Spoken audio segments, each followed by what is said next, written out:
What is up, YouTube, and welcome back to another video. It's another beautiful after work ride. We have to take full advantage of the weather we have right now. Getting a little warm in the day, but those early mornings and those late evenings, it's really still hitting, man. It's almost perfect riding weather. So lately I've been getting a lot of questions on my recent YouTube videos talking about, or should I say asking, what camera and what microphone am I using to get the quality that you guys are seeing right now. So before we get into this video, if you're not already viewing this in 4K, make sure you go down to the bottom right hand corner of your screen, click the gear, go to video quality advanced, and then choose 2160.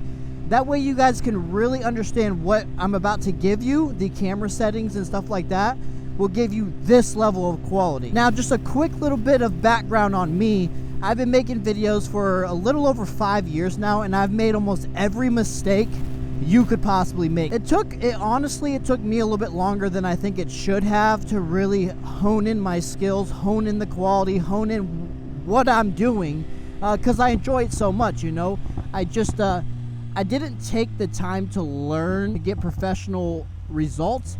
I just enjoyed making the videos so much. I didn't want to deal with the tech aspect. So I'm going to make this video as simple as possible so you guys can get out there and start making high quality content. So number one, I run the DJI Action 5 Pro. It's year 2026 and they do have the Action 6 Pro out. My biggest recommendation, if you're looking to be as cost effective as possible, is you only need the 5 Pro. The 6 Pro does not have any major tech advantages over the 5 Pro. It's why I haven't upgraded. The most crucial thing that you're going to need to do is learn how to run your camera in manual mode, and we'll get into those settings in a second, and just understanding the basics of videography.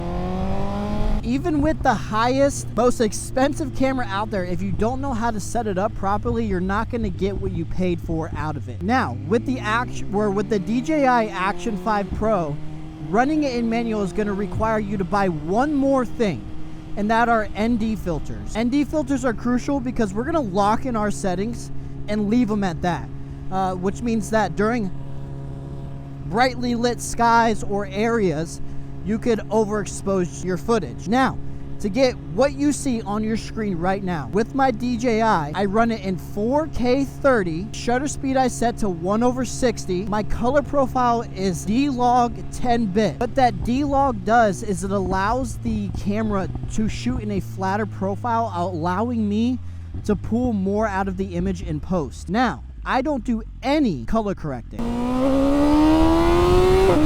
Oh shoot, real quick before we get into the LUT. When it comes to ND filters, just get yourself a variety pack, and what you're gonna do is before you go out riding, you're gonna hold each individual ND filter up to your camera, and you're gonna put on the one that you see looks the best, right? Nothing overexposed or too underexposed. Mind you, you're not gonna have to do that once you get familiar with your camera, what it looks like and what ND filter you use.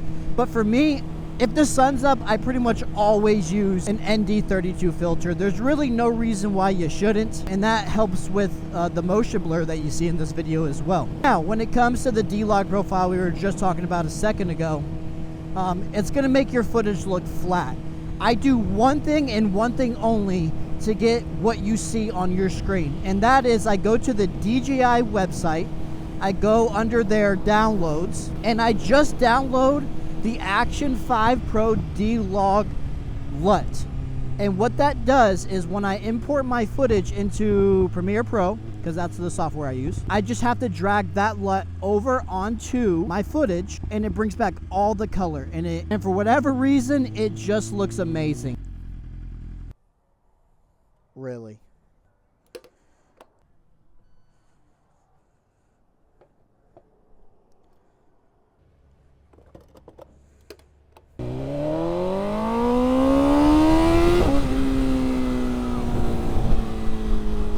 You know, that's really it, guys, for the video quality. Having a camera that can shoot 4K 30 running 1/60 frame rate, or shutter speed I should say, the 4K, the 30 is your frame rate. Making sure you're running a flat color profile, D-Log typically, 10-bit, right? That gives you more information per pixel. An ND filter will get you to the level in which you see on your screen. Now, if you have all that set up perfectly, you edit your video, and you export it not correctly, none of that matters. I wish I could tell you I was a pro with Premiere Pro, but I'm not. But just a suggestion is to just look up a quick video on YouTube, how to export 4K quality YouTube videos from Premiere. They're like 30-second long videos. Make sure you copy their settings perfectly, and your videos will look exactly like what you're seeing on this video right now. Now to move over to the audio, and a love bug just smacked me in the face. So audio is very simple, okay? I use it's an Amazon MOVO, MOVO. I'll put the screenshot of it up right now. I use a MOVO microphone, 3.5 millimeter plug-in, with the mic adapter for the DJI Action 5 Pro.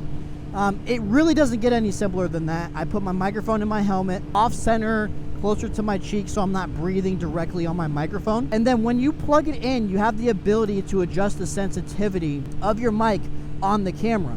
And I have mine set to about -10. I think I play around with -10 and -12, depending if I'm doing a lot of highway riding versus a lot of back roads riding. So like right now, I'm definitely running -10. It's only that wind noise where you have to start worrying about it when you get up to those higher speeds. But hey, even with that, it works really well.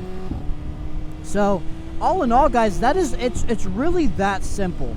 I have used GoPro in the past. If anybody has questions about GoPro, I just don't think that that they're really keeping up with DJI, man. You know, it's hard for me to recommend it. The second I moved over to this camera, I fell in love with it. I'll never switch back to GoPro unless they come out with something crazy. And even then, we will do a review on it so that you guys can be aware before you spend your money. So make sure you like, comment, and subscribe to my channel, because I'm always updating and always keeping you guys updated on everything that I use. So thanks for checking out my video. Like, comment, subscribe, like I said, and I'll see you on the next one.